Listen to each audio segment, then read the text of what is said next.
Dune Prophecy is an upcoming American science fiction television series set in the Dune universe, created by Frank Hubbard for the streaming service Max, HBO's streaming service online, focusing on the origins of Ben, an exclusive and powerful sisterhood who undergo intense physical training and mental conditioning to obtain superhuman abilities. It takes place approximately 10,000 years before the events of Hubbard's novel Dune in 1965 and serves as a prequel to the premise. Set 10,000 years before the events of Dune, the series shows sisters Valya and Tula as they combat forces. Sisterhood of Dune is a 2012 science fiction novel by Brian Hubbard and Kevin J. Anderson, set in the Dune universe created by Frank Hubbard. It is the first book in their Great Schools of Dune prequel trilogy, which itself is a sequel to their Legends of Dune trilogy.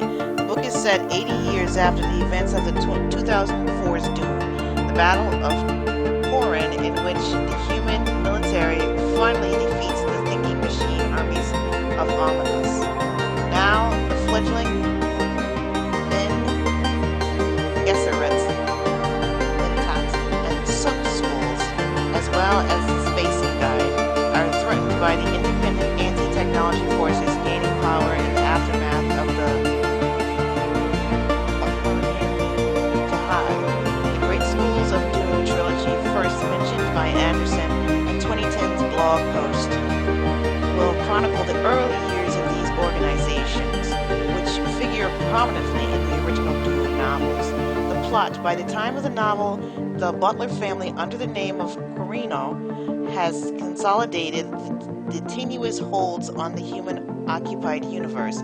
The head of the Corrin family, Emperor Salvatore, lives in splendor on the planet Zalusa Zerudis with his brother and trusted advisor, Roderick, and their control of the Imperium. With his brother and trusted advisor, Roderick, but their control of the Imperium is threatened by Manfred Torando, popular leader of the anti-technology Butlerian movement. The demagogue Torando, deprived of both legs in a bomb blast decades previously, leads Swordmaster Anari Idaho and millions of people across the Imperium to cleanse humanity of its reliance on convenient technologies, often exploiting religious paranoia to advance his agendas. In opposition to the popular movement is the unscrupulous businessman Joseph Venport, who holds a near monopoly on space travel. Advised by his wife Sioba and great-grandmother Norma Senva, who discovered the secret to creating space-folding navigators, Joseph plots against his few remaining competitors and funds a secret group of scientific researchers who hold personal grudges against the Butlerians and are willing to salvage and optimize old sci-mech technology to satisfy their vendettas with Torando. Meanwhile, on the planet Kepler, war hero Valya and Tula attempts to keep his neighbors free from the threat of slavers.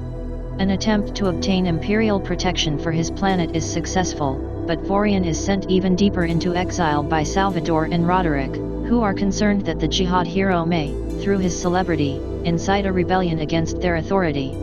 On the planet Lankival, the Harkonnen family ekes out a lean existence, far from the glory enjoyed by their ancestors after Valya and Atreides disowned the disgraced Abolard Harkonnen. While the parents have decided to surrender ambition for survival and a humble existence, the two oldest children, Griffin and Valya, seek to rebuild their family fortunes through service to the Landsraad and the Sisterhood on Rossuk, respectively.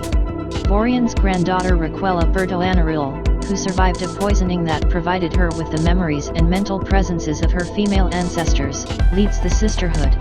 She thwarts Butlerian sympathizers within her own ranks, who correctly suspect that Raquella and her inner circle are using computers to manage their breeding index, which comprises an immense amount of family data from across the Imperium. Raquella is aided in these efforts by Sister Valya Harkonnen, who finds her efforts to rebuild her family's glory impeded when the spoiled Princess Anna Corino, sister to Emperor Salvador and Roderick, is sent to Rossuk. Anna, viewed as an embarrassment by the royal family, is meant to learn important skills with the sisters, but instead follows her own childish ambitions and takes a drug designed to induce the near-death transformation that gave Raquella her abilities. Through the new director of the Sook Institute, and former Rosic sister, Dr. Oris Homa, the Sisterhood also plots against Salvador, who it fears may be the ancestor of a potentially disastrous tyrant. The Mentat Gilbertus Albans attempts to maintain order in his Mentat school on the planet Lampedas and hide the existence of his old mentor, the robot Erasmus. However, Gilbertus is dragged into the Butlerian movement's anti-technology campaign by the fanaticism of his most vocal students, and the Führer of Torondo, who coerces Gilbertus to serve as his special advisor. Gilbertus finds himself forced into a confrontation with his best student and friend, Drago, who is in the service of Joseph Fenport's Fenhold shipping conglomerate. Meanwhile, on the planet Arrakis, the free men of Dune, who have abandoned the easier life of the Arrakeen villages, continue to thrive in the desert, encountering various enemies and allies during the course of their existence. Dune, The Battle of Corrin is a 2004 science fiction novel by Brian Herbert and Kevin J. Anderson, set in the fictional Dune universe created by Frank Herbert. It is the third book in the Legends of Dune prequel trilogy, which takes place over 10,000 years before the events of Frank Herbert's celebrated 1965 novel Dune 1. The series chronicles the fictional Butlerian Jihad, a crusade by the last free humans in the universe against the thinking machines, a violent and dominating force led by the sentient computer Omnius. The events of the novel take place a full century after the beginning of the Butlerian Jihad, and are divided into two parts, the first beginning in the year 108 BG, before Guild, and detailing a biological war waged by the thinking machines on the humans. The second part of the novel begins in 88 BG and covers the events after the Great Purge, leading up to the fateful Battle of Corrin. At the conclusion of the Legends of Dune series, several storylines started in the previous two novels lead to the political and social climate that is well established in Frank Herbert's original Dune series. Dune, The Battle of Corrin rose to number 9 on the New York Times bestseller list in its second week of publication. The machine Evermind Omnius is continuing with his plans to eradicate all humans in the universe. After first being suggested by the traitor Yorek Thur, an RNA retrovirus is designed by the captured Tleilaxa Reaper Van and the independent robot Erasmus. Omnius then launches capsules containing the retrovirus to infect the planets inhabited by the hapless humans. With a 43% direct mortality rate, the virus succeeds in effectively crippling the League of Nobles, leaving them vulnerable to attack. It is discovered that consumption of the spice melange has the effect of both bolstering immunity to the retrovirus and stopping its progression in some of those already infected. Omnius, unaware that the virus has been effectively stopped, prepares for the second phase of its attack. Gathering the bulk of the machine armies stationed at the different synchronized planets, the Evermind launches the massive fleet towards the League capital Salusa Secundus. After learning of the imminent destruction headed their way in the form of the machine fleet, Orion Atreides formulates a plan whereby the humans can launch pulse atomic attacks on all of the undefended synchronized worlds, ridding the universe of Omnius altogether. However, this plan called for the use of the still unreliable space-folding technology in order to carry out the attacks before the machines have a chance to recall the fleet en route to Salusa. The Great Purge is successful in destroying Omnius on all but one planet, albeit with an appalling cost in human lives because each planet was turned into slag, and while all the machines were obliterated, all the captured humans and slaves on these planets were also killed. Each time the human armies fold space to a new location there is a 10% attrition rate due to the undependable space folders because of the uncertainty principle. In all, it amounted to billions of lives lost. The humans are also unable to destroy Omnius on the primary synchronized world, Corrin. While the other Evermind incarnations are being attacked, the Cogitor Vidad travels to Corrin and warns Corrin Omnius of the human counter-offensive. The machine fleet is recalled to defend their last remaining stronghold. Despite this, Serena Butler's jihad is declared over. The Great Purge ended with an impasse between humans and thinking machines on the planet Corrin. While unable to destroy the machines, the human army is able to trap them on Corrin by surrounding the planet with a net of scrambler satellites, so that any thinking machine attempting to leave would have its gel circuitry mind destroyed.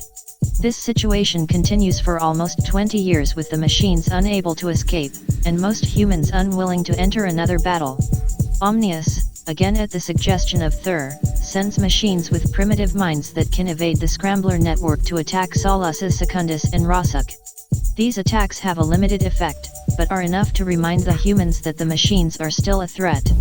Touting his victory over the Titans, see below, Valya and Tula convinces the League to attack Corrin. Facing robots using human shields and unable to use their main tactical weapons due to treachery by fabled Harkonnen, the army of humanity is bogged down around Corrin. They are forced to use most of their atomics to destroy the robot defenders. There is a ground offensive by Jinnah's mercenaries that finally destroys Omnius, but not before he sends out an unknown radio message into space. Following the Battle of Corrin, Viceroy Faken Butler renames himself Faken Corrino in commemoration. The Cult of Serena. Having seen her parents succumb to the machine, demon, scourge, and barely surviving herself, Reyna Butler begins her personal crusade against the thinking machines. Claiming to have had a vision of Serena Butler herself, possibly a hallucination caused by her illness, Reyna begins smashing anything resembling thinking machines, including even innocuous devices, and desperately needed medical equipment.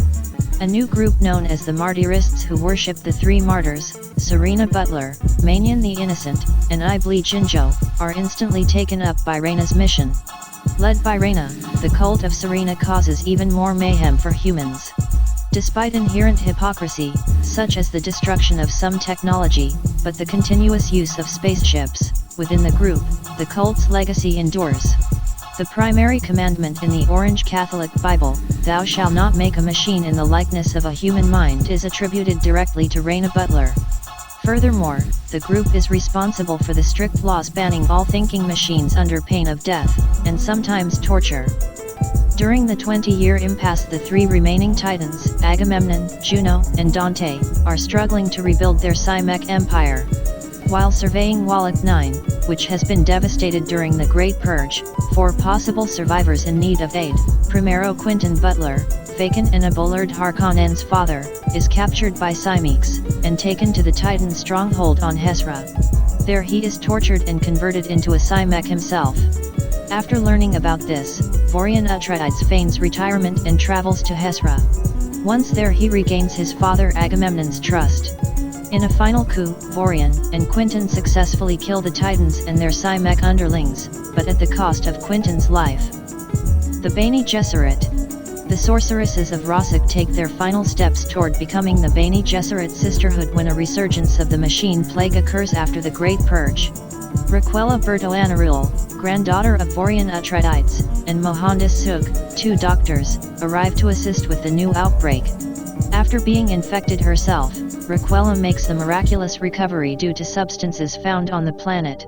Paranoid and feeling that the doctor might somehow usurp her power, the leader of the sorceresses, Tishia Sunva, poisons Raquella with the Rosuk drug.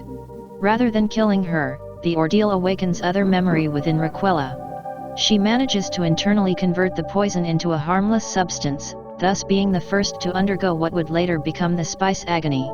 Tishia kills herself, and it is implied that Raquella becomes the first Bene Gesserit Reverend Mother, for after the Butlerian Jihad, Raquella assumes authority over the sorceresses of Rosuk and their breeding programs and founds the Bene Gesserit school of thought.